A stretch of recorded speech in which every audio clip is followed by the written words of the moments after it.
Good morning student, कैसे हैं आप लोग। उम्मीद करता हूं अच्छे होंगे और पढ़ाई में सच्चे होंगे। मैं अंकुर कुमार रॉय, स्वागत है आपका हमारा यूट्यूब चैनल JH एग्जाम्प्लेक्स पे। डियर स्टूडेंट्स, आप लोग को पता है JH एग्जाम्प्लेक्स VVU से रिलेटेड जितनी भी सिलेबस है वो सारी सिलेबस की तैयारी करवा रहा है। जितना भी पेपर है हर एक पेपर की तैयारी JH एग्जाम्प्लेक्स करवा रहा है। ये जो लेक्चर है वो MDC ज्योग्राफी की लेक्चर हो रही है, जिसकी लेक्चर नंबर आज 18 है। यानी टोटल मैंने लेक्चर 17 को कंप्लीट किया है आपके सिलेबस के अकॉर्डिंग। जो भी आपके सिलेबस में है, जो भी उसकी टॉपिक है, हर एक टॉपिक को यहाँ JH एग्जाम्प्लेक्स पे कवर करवाई जा रही है। एक टॉपिक का आपको 1 घंटे का लेक्चर मिल रहा है, उसी में आपकी एक टॉपिक को कवर कर रहे हैं। चलिए, हम लोग लेक्चर नंबर 17 में देखे थे, प्रवास को देखे थे। किसको देखे थे दोस्तों? प्रवास को देखे थे। लेक्चर नंबर 16 में हम लोग देखे थे जनसंख्या को देखे थे, भारत की जनसंख्या। 15 में देखे थे विश्व की जनसंख्या। अब हम लोग आज का जो लेक्चर है उसमें हम लोग देखेंगे रिसोर्सेज को। किसको? रिसोर्सेज को। अब रिसोर्सेज को आप लोग 8 क्लास में पढ़े होंगे, बहुत ज्यादा इंपॉर्टेंट आपका है रिसोर्सेज। क्लास 8 के लिए इंपॉर्टेंट होने वाली है। आज की क्लास 10th के लिए इंपॉर्टेंट होने वाली है। आज की क्लास 12th के लिए भी इंपॉर्टेंट है और सेमेस्टर के लिए इंपॉर्टेंट है ही। यानी संसाधन आपको क्लास 8 से ही पढ़ाना शुरू किया जाता है, जो सेमेस्टर में भी आपको पढ़ना है।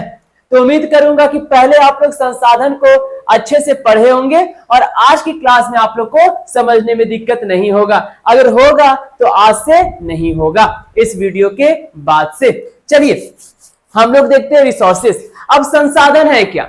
मान के चलिए अभी लाइट है, यहां अभी लाइट है।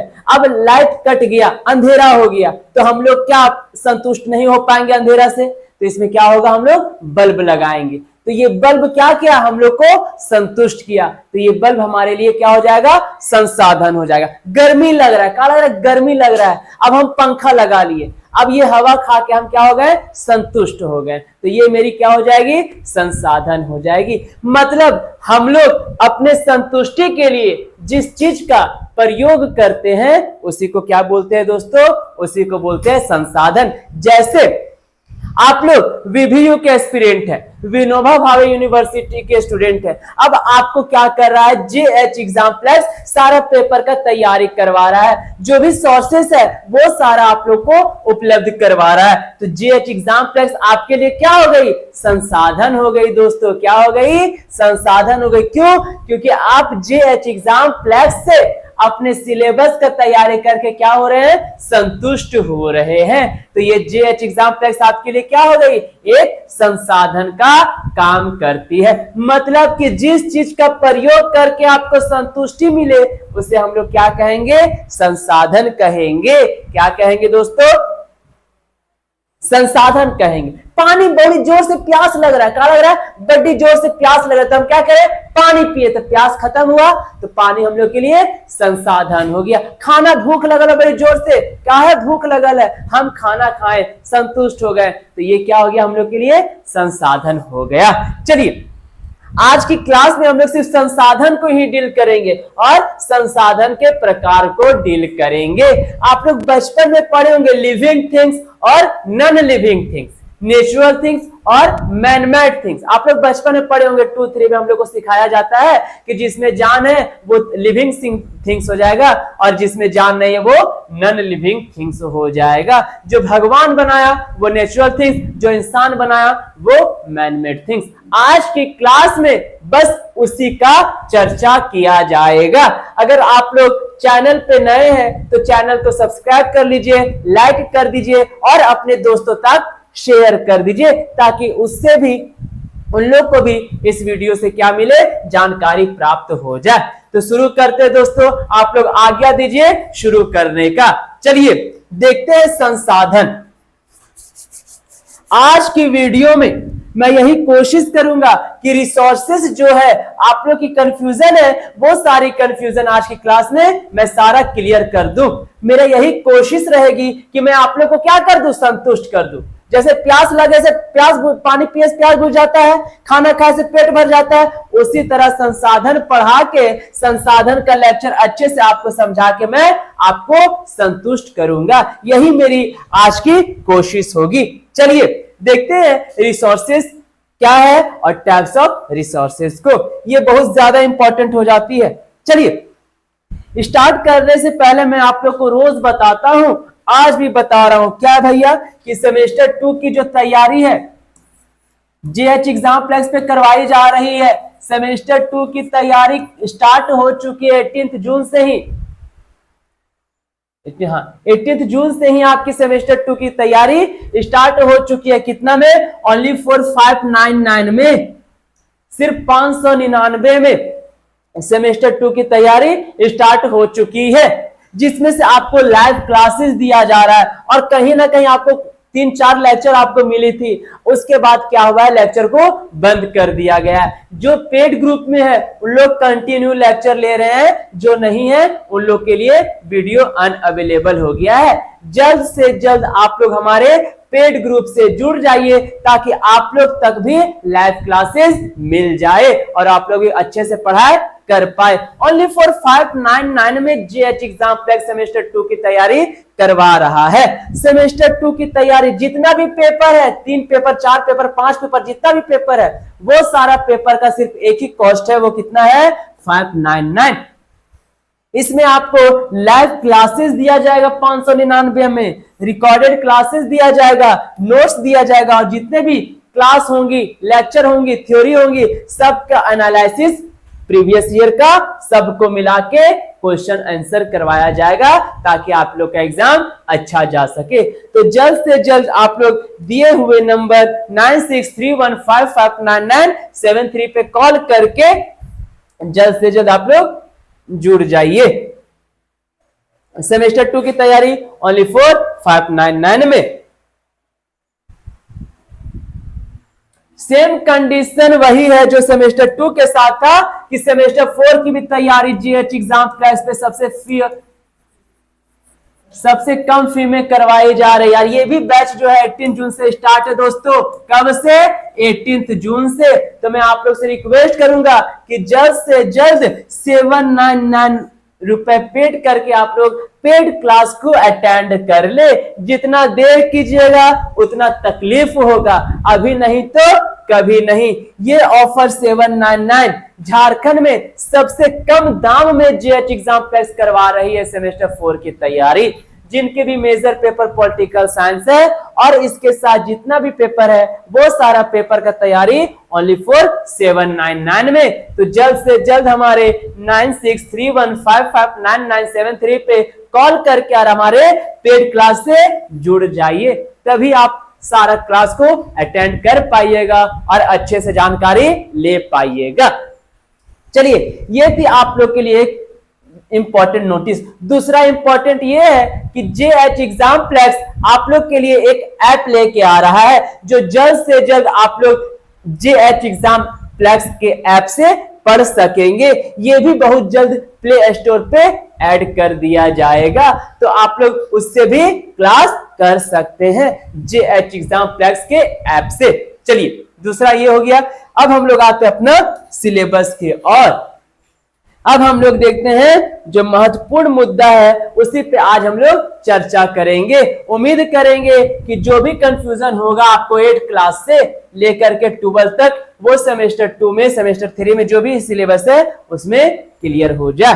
तो शुरू करते हैं, चलो देखते हैं। पहला सबसे पहला डॉट्स आप लोग का है कि वहां टैब्स लिखा हुआ है, यहाँ वर्गीकरण लिखा हुआ है।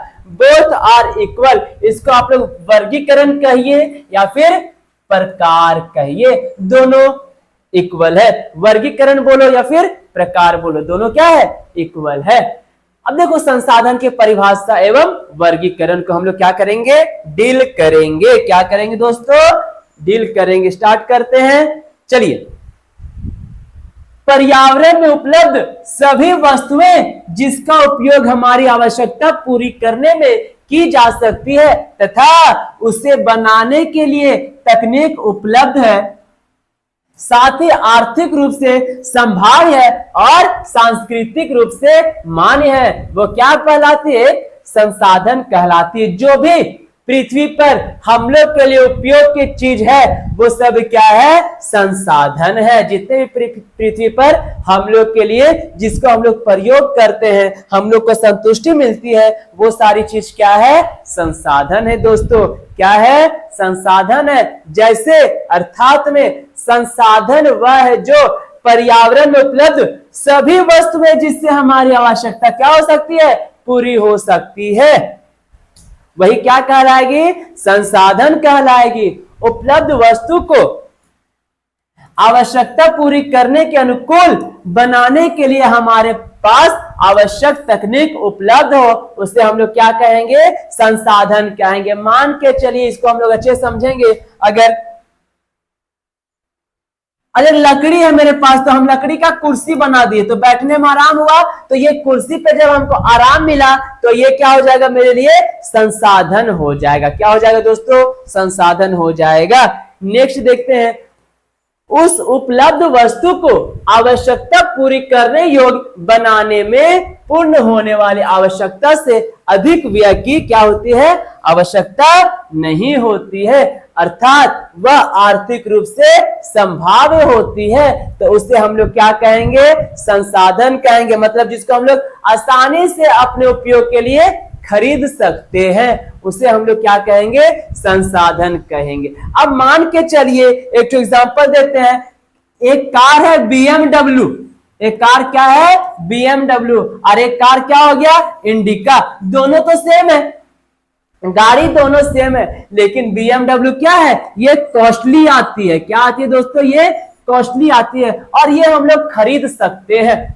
ये हम लोग दोनों हम लोग के लिए संसाधन है। हम लोग दोनों में एक खरीद सकते हैं, यानी इंडिका तो खरीद सकते हैं क्योंकि इसकी जो प्राइस है वो मिनिमम है। तो ये भी कहीं ना कहीं मेरा आर्थिक बजट में आ जाएगा, इकोनॉमिकल बजट में आ जाएगा, और हम इसे खरीद के अपने को संतुष्ट कर सकते हैं। वही बोला है, अधिक व्यय की आवश्यकता नहीं है। जितना मिला है भैया उतने में क्या करना है? इंसान को संतुष्ट रहना है। लेकिन आज के जनरेशन में जितना अधिक मिलता है उतना ही और अधिक की क्या होती है? चाहत होती है। इंसान एक चीज में संतुष्ट नहीं है।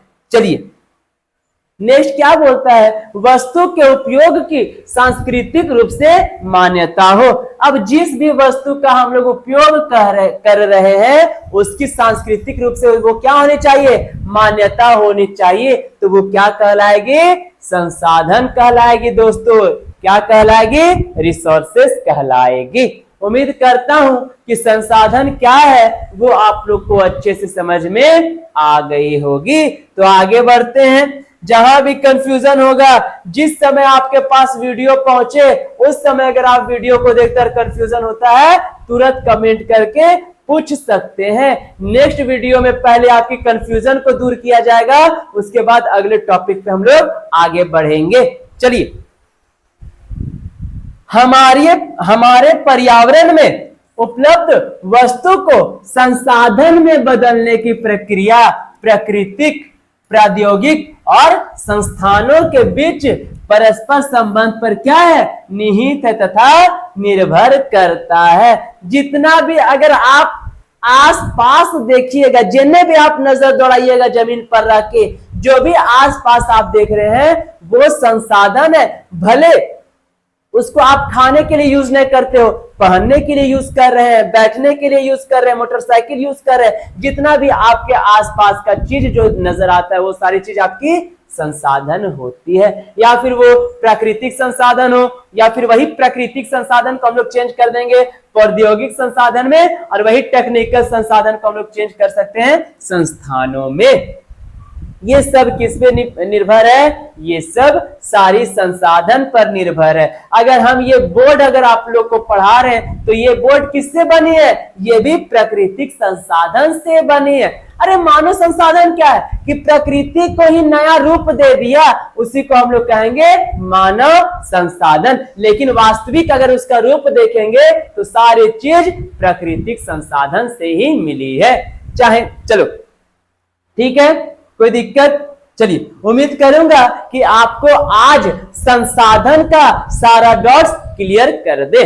चलिए आगे बढ़ते हैं। मानव प्रकृति के साथ तकनीकी के माध्यम से संबंध बनाकर संसाधन उपलब्ध कराते हैं, जो कि मानव के विकास को गति देता है। मानव यही प्राकृतिक संसाधन का प्रयोग करके अपने मानव के विकास को क्या कर रहा है? गति दे रहा है। क्या कर रहा है? गति दे रहा है। खनिज में अगर मान के चल लोहा अगर हम उसको प्रयोग कर दे पंखा बनाने में, तो क्या होगा? हमारे देश में पंखा का आविष्कार हो जाएगा।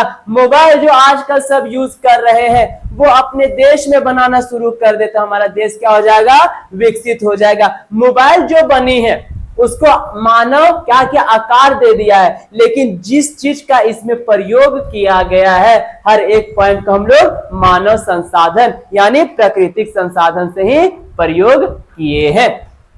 प्राकृतिक संसाधन को ही हम लोग क्या कर दिए हैं? उसको मानव संसाधन के तहत चेंज कर दिए हैं। वही बोलता है और अपने विकास को क्या कर रहे हैं? गति दे रहे हैं। ये हो जाती है संसाधन।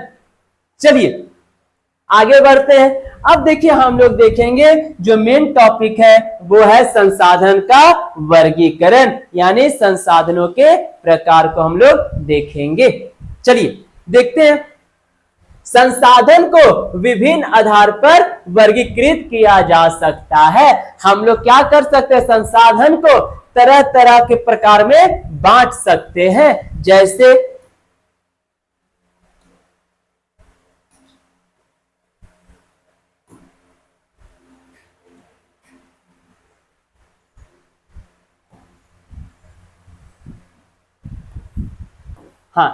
जैसे उत्पत्ति के आधार पर हम लोग क्या कर सकते हैं? संसाधन को बांट सकते हैं। अब आप लोग पूछिएगा सर उत्पत्ति के आधार पर, तो पढ़े होंगे आप लोग जैव और अजैव संसाधन यानी बायोटिक एंड अबायोटिक रिसोर्सेस पढ़े होंगे। जिसमें जीव है उसी को बोलेंगे जैव संसाधन।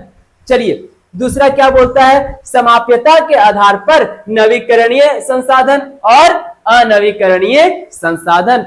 तीसरा क्या बोलता है? स्वामित्व के आधार पर व्यक्तिगत संसाधन, सामुदायिक संसाधन, राष्ट्रीय संसाधन और अंतरराष्ट्रीय संसाधन। और चौथा क्या बोलता है? विकास के स्तर के आधार पर संभावित संसाधन, विकसित भंडार और संचित कोष। ये हम लोग क्या करेंगे? संसाधन के प्रकार को हम लोग बांटे हैं। अब यही सारे प्रकार को हम लोग लाइन से पढ़ेंगे और हर एक प्रकार को हम लोग डिस्कस करेंगे। तो चलिए अब हम लोग जैव संसाधन को देखेंगे, उसके बाद अजैव को देखेंगे, नवीकरणीय अनवीकरणीय को। ये सब संसाधन को अच्छे से समझने का कोशिश करते हैं। चलिए आगे बढ़ते हैं। पहला है उत्पत्ति के आधार पर संसाधन का वर्गीकरण, यानी उत्पत्ति के आधार पर संसाधन को कैसे वर्गीकरण किया गया है। उत्पत्ति के आधार पर संसाधनों को उत्पत्ति के आधार पर दो वर्गों में बांटा जाता है। पहला हो जाएगा आपका जैव संसाधन और दूसरा अजैव संसाधन। अब हम लोग देखते हैं जैव संसाधन को। जैव यानी आप लोग समझिएगा जीवन, जाहिर सी बात है। जैव मतलब सर जीवन, जिसमें जीवन है। जैव विविधता आप लोग पढ़े होंगे ज्योग्राफी में। क्या पढ़े होंगे? जैव विविधता पढ़े होंगे, जिसमें जीवन है। उसी को हम लोग पढ़ेंगे। देखिए क्या बोलता है? हमारे पर्यावरण में उपस्थित जैव विविधता, सॉरी हम लोग जैव संसाधन को पढ़ रहे हैं। क्या बोलता है? हमारे पर्यावरण में उपस्थित वैसी सभी वस्तुएं, हमारे पर्यावरण में उपस्थित वैसी सभी वस्तुएं जिनमें जीवन है। ठीक है, जो सांस ले रहा है, जिसमें जीवन मौजूद है, वो सारे को क्या बोलेंगे? वो सारे जैव संसाधन कहलाएंगे। दोस्तों क्या कहलाएंगे? जैव संसाधन कहलाएंगे। जैव संसाधन हमें जीवन मंडल से मिलती है। जैव संसाधन कहां मिलेगी? जहां जीवन मौजूद है, यानी जीवन मंडल में मिलती है। एक छोटा चींटी से लेकर के एक बहुत बड़े हाथी को जिसमें जीवन है, वो सारे चीज जैव संसाधन कहलाएगी। जैसे मनुष्य सहित सभी प्राणी, इसके अंतर्गत मत्स्य जीव आ जाएंगे, पशुधन आ जाएंगे, मनुष्य, पक्षी आदि जितने भी चीज हैं जो भी सांस ले रहे हैं वो सब क्या आ जाएंगे, वो सब जैव संसाधन में आ जाएंगे। दोस्तों, उत्पत्ति के आधार पर हम लोग दो संसाधन को पढ़ेंगे। पहला जैव संसाधन जिसको अभी हम लोग पढ़े, जिसमें जीवन है। दूसरा क्या है, अजैव संसाधन जिसमें जीवन नहीं है। जैव यानी जीवन, अजैव यानी जिसमें जीवन नहीं है। चलिए, जैव संसाधन उम्मीद करेंगे कि अच्छे से समझ गए होंगे। आगे बढ़ते हैं, देखते हैं अजैव संसाधन। अब अजैव संसाधन समझाने का जरूरत है ही नहीं कि सर जिसमें जीवन मौजूद नहीं है उसी को हम लोग अजैव संसाधन कहेंगे। हमारे वातावरण में उपस्थित वैसे सभी संसाधन जिनमें जीवन व्याप्त नहीं है, अर्थात क्या हो जाएगा, निर्जीव है दोस्तों, अर्थात निर्जीव है, उसे ही हम लोग अजैव संसाधन कहेंगे। क्या कहेंगे, अजैव संसाधन कहेंगे। जिसमें जान नहीं है वो अजैव संसाधन कहेंगे। जैसे चट्टान, पर्वत, नदी, तालाब, समुद्र, धातुएं, हवा, सभी गैसें, सूर्य के प्रकाश आदि। आप लोग बच्चे भी नहीं है कि आप लोग इसको लिख नहीं पाइएगा। जिसमें जान नहीं है लिख देना अजैव संसाधन, जिसमें जान है जैव संसाधन। ये थी उत्पत्ति के आधार पर संसाधन का वर्गीकरण। उम्मीद करूंगा कि जैव संसाधन और अजैव संसाधन आप लोग को अच्छे से समझ में आ गई होगी। दूसरा संसाधन क्या बोलता है, दूसरा बोलता है समाप्यता के आधार पर संसाधन का वर्गीकरण। अब देखिए, समाप्यता के आधार पर दो वर्गीकरण है। पहला है नवीकरणीय और दूसरा है अनवीकरणीय। समाप्यता के आधार पर हमारे वातावरण में सभी उपस्थित सभी वस्तुओं को जो दो वर्ग में बांटा जा सकता है उसे नवीकरणीय योग और नवीकरणीय योग। अब हमारे वातावरण में जो साम्यता के आधार पर दो संसाधनों को बांटा गया है उसे हम लोग नवीकरणीय योग कहेंगे और अनवीकरणीय योग कहेंगे। अब नवीकरणीय योग किसको बोलेंगे समझिएगा, ये आपके लिए बहुत ज्यादा इंपॉर्टेंट हो जाती है। वैसे संसाधन जो फिर से नवीकृत किया जा सकता है नवीकरणीय योग संसाधन कहा जाता है, जिसको हम लोग एक बार यूज करके दोबारा हम लोग क्या कर सकते, उसका प्रयोग कर सकते हैं। एक बार यूज करके उसको हम लोग दोबारा यूज कर सकते हैं, उसी को हम लोग क्या बोलेंगे, नवीकरणीय संसाधन बोलेंगे। क्या बोलेंगे दोस्तों, नवीकरणीय संसाधन कहेंगे, जिसको हम लोग बार बार यूज करें, जो कभी खत्म ना हो, बार बार यूज करें, उसी को हम लोग नवीकरणीय संसाधन कहेंगे। जैसे सौर ऊर्जा, पवन ऊर्जा, पानी, जंगल, वन्य जीव, इस संसाधनों को इनके सतत प्रवाह के कारण नवीकरणीय योग्य संसाधन के अंतर्गत क्या किया गया है, रखा गया है। इन लोग को हम लोग बार बार यूज कर सकते हैं। क्या कर सकते हैं, बार बार हम लोग यूज कर सकते हैं, उसी को हम लोग नवीकरणीय संसाधन कहेंगे। उम्मीद करता हूं कि आप लोग नवीकरणीय संसाधन समझ गए होंगे। नवीकरणीय सर जिसको हम लोग बार बार यूज कर रहे हैं, जो खत्म होने का नाम ही नहीं ले रहा है, उसी को हम लोग क्या कहेंगे, नवीकरणीय संसाधन कहेंगे। चलिए, अब अनवीकरणीय समझ गए होंगे कि सर जो एक बार यूज कर ले दोबारा उसका इस्तेमाल नहीं किया जा सकता, उसे अनवीकरणीय संसाधन कहेंगे। क्या कहेंगे, अनवीकरणीय संसाधन कहेंगे। इंग्लिश में उसे नॉन रिन्यूएबल रिसोर्सेज कहेंगे। चलिए, नवीकरणीय समझ गए कि सर जिसको हम लोग बार बार यूज कर रहे हैं वो क्या हो जा रहा है, नवीकरणीय। बार बार दोबारा तिबारा यूज कर रहे हैं वो नवीकरणीय, और अनवीकरणीय जिसको हम एक बार यूज कर सकते हैं, जिसको हम लोग एक बार यूज कर सकते हैं, फिर वो क्या होगा, खत्म हो जाएगा। क्या होगा, खत्म हो जाएगा। चलिए समझते हैं। हाँ, अनवीकरणीय संसाधन को समझते हैं। वातावरण में उपस्थित वैसी सभी वस्तुएं जिन्हें उपयोग के बाद नवीकृत नहीं किया जा सकता, या फिर जिसको हम लोग एक बार उपयोग कर लिए उसको दोबारा यूज नहीं कर सकते, उनके विकास अर्थात उन्हें बनने में लाखों करोड़ों वर्ष लगते हैं, उसे हम लोग क्या बोलेंगे? अनवीकरणीय योग्य संसाधन कहेंगे। समझे? जिसको बनने में लाखों करोड़ों वर्ष लगता है, जो एक बार हम यूज कर लिए उसको हम लोग दोबारा तुरंत यूज नहीं कर सकते, उसको दोबारा यूज करने के लिए आपको 1 करोड़ वर्ष इंतजार करना होगा, उसी को हम लोग क्या कहेंगे? अनवीकरणीय संसाधन कहेंगे। दोस्तों क्या कहेंगे? अनवीकरणीय संसाधन कहेंगे। उदाहरण के तौर पर देखते हैं, क्या बोलता है? जीवाश्म ईंधन, जिसमें हम लोग ईंधन के रूप में प्रयोग करते हैं, पेट्रोल, कोयला आदि, ये सब बनने में समय लगता है। आज खत्म हुआ था, कल हम इसको नहीं बना सकते, वही लिखा हुआ है। समझिए, जीवाश्म ईंधन का विकास एक लंबे भूवैज्ञानिक अंतराल में होता है। इसका अर्थ यह है कि एक बार पेट्रोल, कोयला आदि ईंधन की खपत कर लेने पर उन्हें किसी भौतिक या रासायनिक क्रिया द्वारा प्राप्त नहीं किया जा सकता, अतः इन्हें अनवीकरणीय योग्य संसाधन के अंतर्गत रखा गया है। अगर हम एक बार पेट्रोल खत्म कर दिए, पेट्रोल को यूज कर दिए, तो ऐसा कोई फॉर्मूला नहीं है जिससे हम लोग दोबारा पेट्रोल को बना सके। एक बार कोयला को हम लोग खत्म कर दिए, जला के चूल्हा में खत्म कर दिए, तो ऐसा कोई प्रयोग में नहीं आएगा कि हम लोग फिर से कोयला को बना सके। ठीक है, चलिए आगे बढ़ते, इसी को हम लोग क्या बोलेंगे?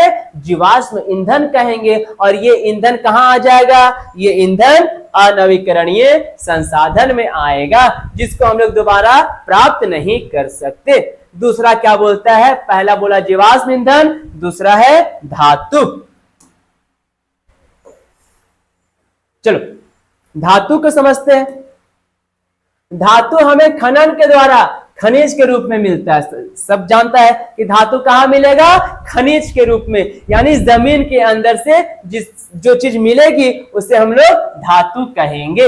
हालांकि धातु का एक बार उपयोग के बाद उन्हें फिर से प्राप्त किया जा सकता है, जैसे लोहे के एक डब्बा से पुनः लोहा प्राप्त किया जा सकता है, परंतु फिर से उसी तरह के धातु को प्राप्त करने के लिए खनन की ही आवश्यकता होती है। मान के चलिए हम एक बार लोहा निकाले जमीन के अंदर से, हम खनिज के मात्रा में लोहा पाए, अब वो लोहा को हम नया तरह का डिजाइन दे दिए, अब फिर से हमको वापस वही लोहा बनाने के लिए हमको क्या करना पड़ेगा? फिर से हमको जमीन से निकालना पड़ेगा फिर से, यानी उसमें हम लोग को क्या करना पड़ेगा? खनन की आवश्यकता होती है फिर से वही तरह का लोहा पाने के लिए। अतः इसे भी हम लोग, यही धातुओं को भी अनवीकरणीय योग्य संसाधन में रखा जाता है। उम्मीद करूंगा कि नवीकरणीय संसाधन और अनवीकरणीय संसाधन आप लोग समझ गए होंगे।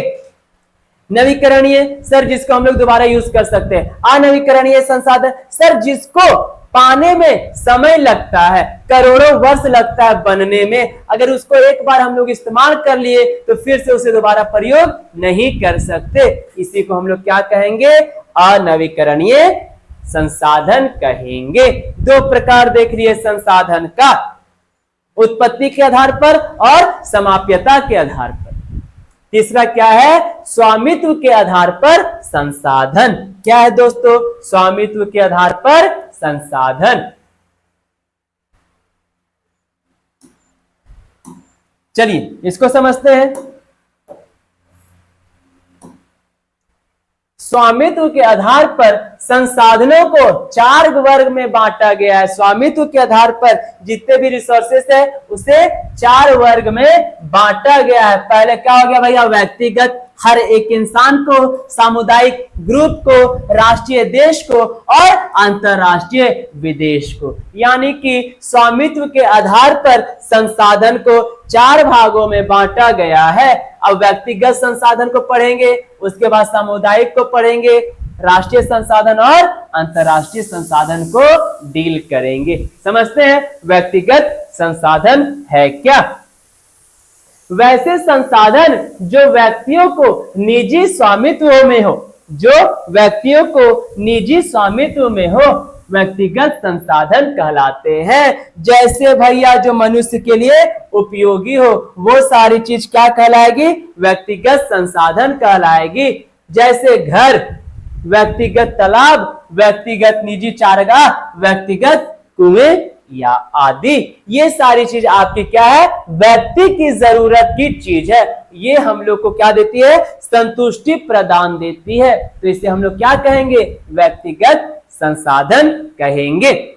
ये हर एक व्यक्ति को मिल रहा है।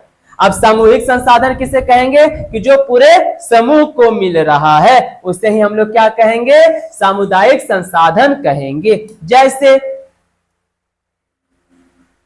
वैसे संसाधन जो गांव या शहर के समुदाय अर्थात सभी व्यक्तियों के लिए उपलब्ध हो उसे सामुदायिक स्वामित्व वाले संसाधन कहेंगे।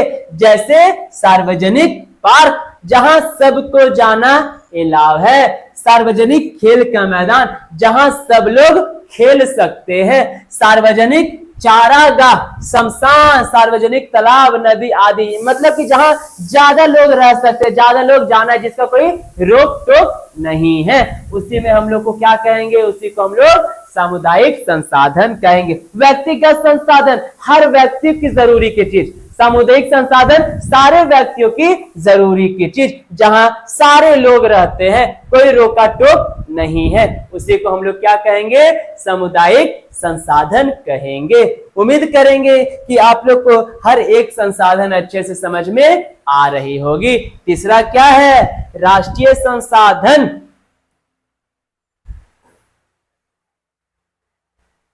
अब राष्ट्रीय संसाधन ये आप लोग के लिए ज्यादा इंपॉर्टेंट हो जाती है।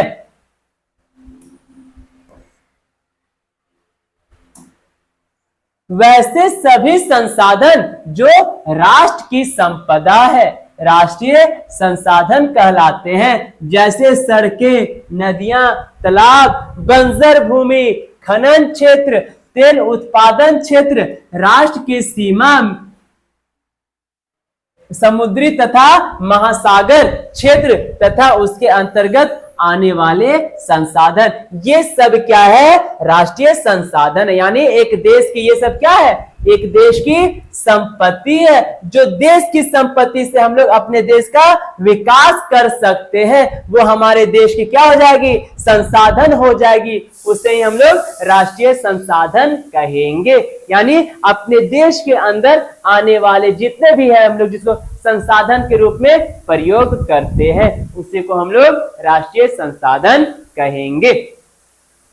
चलिए नोट क्या है, वैसे तो देश के अंदर आने वाली सभी वस्तुओं पर राष्ट्र का ही अधिकार होता है। सबको पता है भैया कि देश में जितना भी चीज है सब पे किसका अधिकार है, देश का अधिकार होता है, चाहे वो कोई भूमि हो या फिर कोई तालाब हो। सभी प्रकार के संसाधनों को राष्ट्र लोकहित में अधिग्रहित कर सकती है। जैसे कि सड़क, नहर, रेल लाइन आदि बनाने के लिए भी निजी भूमि का भी अधिग्रहण किया जाता है। मतलब मान के चलिए ना, आपके देश में जितना भी संसाधन है जिसको लोग यूज कर रहे हैं और अपनी कमी को पूरा कर रहे हैं, वो क्या हो जाएगा, वो राष्ट्रीय संसाधन कहलाएगा। क्या कहलाएगा दोस्तों, राष्ट्रीय संसाधन कहलाएगा। उम्मीद करता हूं कि राष्ट्रीय संसाधन आप लोग को अच्छे से समझ में आ गई होगी। नेक्स्ट देखते हैं क्या बोलता है, अंतरराष्ट्रीय संसाधन।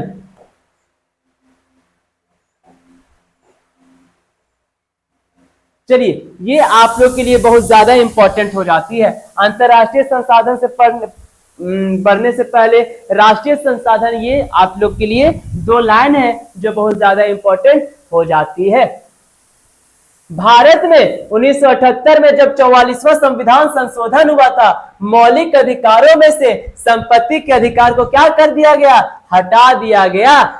इस संशोधन के अनुसार सरकार लोकहित में किसी भी संपत्ति को अधिग्रहित कर सकती है। अब देख रहे हैं तरह तरह के लोग क्या कर रहे हैं, संपत्ति रखने के, ज्यादा संपत्ति रखने के यहाँ रख लिए हैं और उन लोगों को क्या कर रहा है? सरकार कानून सजा दे रहा है। जैसे आप लोग देख रहे होंगे दिल्ली के मुख्यमंत्री, झारखंड के मुख्यमंत्री, ईडी क्या कर रही है? सबको पकड़ रही है। क्या कर रहे हैं उन लोग? संपत्ति ज्यादा इकट्ठा कर लिया है। तो वही बोलता है कि मौलिक अधिकार, जब संविधान संशोधन हुआ था, 44वां संविधान संशोधन 1978 में, तो संपत्ति के अधिकार को मौलिक अधिकार से हटा दिया गया और उसे कानून के अधिकार में या फिर प्रशासनिक अधिकार में रख दिया गया। अगर जरूरत से संपत्ति आपके पास ज्यादा है तो वो सारे संपत्ति पे किसका अधिकार हो जाएगा? कानून का अधिकार हो जाएगा।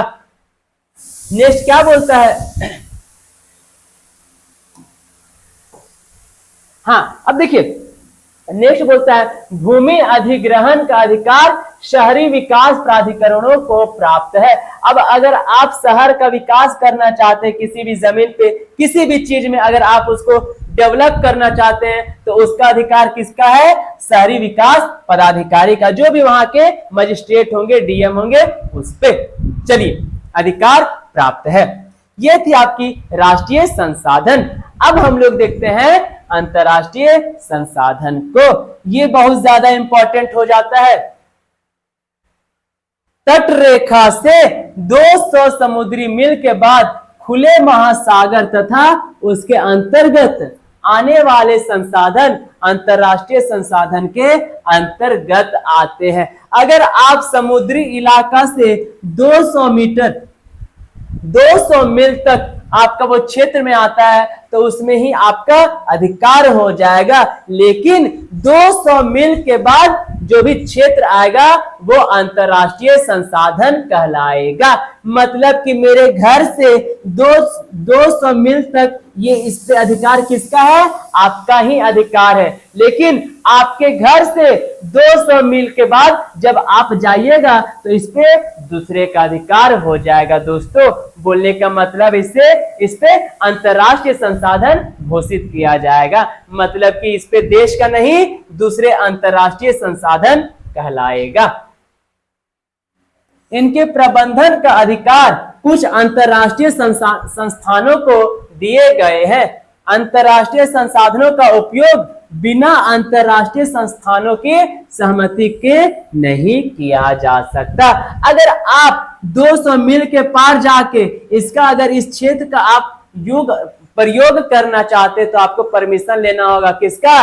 अंतरराष्ट्रीय संस्थानों का परमिशन लेना होगा, तभी आप वहां जाके काम कर सकते हैं, अन्यथा नहीं कर सकते हैं। उम्मीद करूंगा कि राष्ट्रीय संसाधन समझ में आ गया होगा, अंतरराष्ट्रीय संसाधन भी अच्छे से समझ में आ गई होगी। चलिए, चौथा और लास्ट जो संसाधन है वो क्या है? विकास के आधार पर संसाधन को प्रकार। अब यहाँ हम लोग विकास के आधार पर बांटे हैं संसाधन को।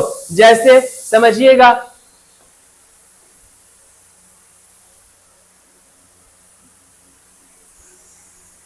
विकास के आधार पर संसाधनों को 4 भागों में बांटा गया है। पहला संभावित संसाधन, दूसरा है विकसित संसाधन, तीसरा भंडार संसाधन और चौथा है संचित कोष। अब हम लोग चारों को डील करेंगे, उसके बाद क्या होगा? आपकी संसाधन कंप्लीट हो जाएगी। सबसे पहले देखते हैं संभावित संसाधन को। कि आखिर संभावित संसाधन किसे कहते हैं? वैसे संसाधन जो विद्यमान हो, विद्यमान तो है परंतु उनका उपयोग की तकनीक का सही विकास नहीं होने के कारण उनका उपयोग नहीं किया गया है, संभावित संसाधन कहलाते हैं। वैसा संसाधन जो पृथ्वी पर मौजूद है लेकिन उसका उपयोग कैसे करना है हम लोग को पता नहीं है, लेकिन भविष्य में उसका उपयोग कर सकते हैं। उसी को हम लोग क्या है बोलते हैं, संभावी संसाधन कहते हैं, यानी भविष्य में उसका संभव हो सकता है। ठीक है, जैसे राजस्थान तथा गुजरात में पवन और सौर ऊर्जा की अपार संभावना है कि भविष्य में राजस्थान में और गुजरात में पवन ऊर्जा का निर्माण हो सकता है, संभव है, परंतु उनका उपयोग पूरी तरह नहीं किया जा रहा है, कारण कि उनके उपयोग की सही एवं प्रभावित तकनीक अभी तक विकसित नहीं हुई है, लेकिन आगे भविष्य में विकसित हो सकता है और राजस्थान और गुजरात में हम लोग सौर ऊर्जा को इस्तेमाल कर सकते हैं, ऐसा संभव हो सकता है। उसी को हम लोग क्या कहेंगे, संभावी संसाधन कहेंगे। दोस्तों क्या कहेंगे, संभावी संसाधन कहेंगे। नेक्स्ट क्या बोलता है, विकसित संसाधन। अब ये विकसित संसाधन क्या है, वैसे संसाधन जिनके उपयोग के लिए प्रभावित तकनीक उपलब्ध है तथा उनके उपयोग के लिए सर्वेक्षण गुणवत्ता और मात्रा निर्धारित की जा चुकी है, विकसित संसाधन कहलाता है। जिसको हम लोग यूज कर रहे हैं, वैसा संसाधन जिसको यूज करने के लिए उसका तकनीक तकनीक उपलब्ध है, तकनीकी उपलब्ध है कि कैसे उसको यूज करना है, उसका टेक्निकल बोलिए या फिर मशीन उसका बन गया है और वही मशीन से हम उसको क्या कर रहे हैं, यूज कर रहे हैं, तो उसी को हम लोग क्या कहेंगे, विकसित संसाधन कहेंगे। हम लोग क्या देखें, संभावी में कि संसाधन है लेकिन उसका उपयोग करने के लिए कोई मशीन नहीं बना, भविष्य में बन सकता है, तो वो हो जाएगा संभावित संसाधन। और विकसित संसाधन वो संसाधन जिसका उपयोग करने के लिए मशीन का निर्माण हो चुका है और उसका उपयोग हम लोग कर रहे हैं, इसी को कहेंगे विकसित संसाधन।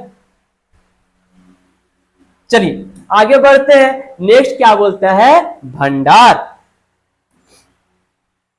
वैसे संसाधन जो प्रचुरता में उपलब्ध है परंतु सही तकनीक के विकसित न होने के कारण उनका उपयोग नहीं हो पा रहा है, भंडार कहलाता है। जो हमारे पृथ्वी पर हमारे देश में वो संसाधन जो बहुत ज्यादा मात्रा में क्या है, उपस्थित है, लेकिन उसका प्रयोग हम लोग नहीं कर रहे हैं, उसी को क्या कहेंगे, भंडार कहेंगे। जैसे वायुमंडल में हाइड्रोजन उपलब्ध है जो कि ऊर्जा का एक अच्छा स्रोत हो सकता है, परंतु तकनीकी उपलब्ध नहीं होने के कारण उनका उपयोग नहीं हो पा रहा है। हाइड्रोजन का हम लोग उपयोग नहीं कर पा रहे, क्यों, क्योंकि उसका यूज कैसे करना है ऐसा कोई मशीनें नहीं बना है जो हम लोग को बता सके कि हाइड्रोजन को ऐसे यूज करना है।